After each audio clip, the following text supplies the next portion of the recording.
ഒരുപാട് ഓർമ്മകൾ ഉറങ്ങുന്ന മണ്ണിൽ ചവിട്ടിയാണ് ഞാനിപ്പോൾ നിൽക്കുന്നത്. ഓർമ്മകൾ മാത്രമല്ല, മനുഷ്യരും. അച്ചച്ചൻ, അച്ചമ്മ, മുത്തശ്ശൻ, അങ്ങനെ അച്ഛൻ്റെ മുൻഗാമികൾ ഒരുപാട് പേര് ഈ മണ്ണിലുണ്ട്.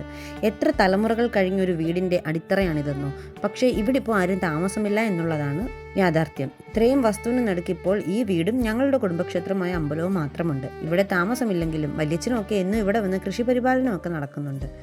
എല്ലാ മാസവും കുടുംബത്തിലെ വനദുർഗാ ക്ഷേത്രത്തിൽ പൂജ നടക്കുമ്പോൾ എല്ലാവരും വരും. അന്നേ ദിവസം മാത്രം തുറക്കുന്ന നട തുറന്നു കാണും. എല്ലാവരും തമ്മിൽ സ്നേഹവും സന്തോഷവും പങ്കുവയ്ക്കും, തിരികെ പോകും.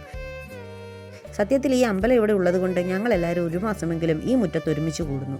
ഇവിടെ എത്തുമ്പോൾ കുട്ടിക്കാലത്തെ ഒരുപാട് ഓർമ്മകൾ മിസ് ചെയ്യും, ഒരുപാട് കാര്യങ്ങൾ മിസ് ചെയ്യും. അന്നുള്ള ചെടികളും മരങ്ങളും ഒക്കെ ഇവിടെ ഇപ്പോഴുമുണ്ട്. കണ്ണിൽ കാണാത്ത ഉറുമ്പ് മുതൽ കാട്ടുപന്നി വരെയുള്ള ജീവികളുമുണ്ട്. രാത്രിയായാൽ ഇവിടെ നിൽക്കാൻ തന്നെ പേടി വരും. മുഴുവൻ ഇരുട്ടും പിന്നെ മിന്നാമിന്നികളും. ഒന്നോർത്താൽ എത്ര തലമുറകൾക്ക് സാക്ഷിയാകുന്നവരാണല്ലേ ഓരോ പഴയ വീടും അതിൻ്റെ ചുറ്റുപാടും.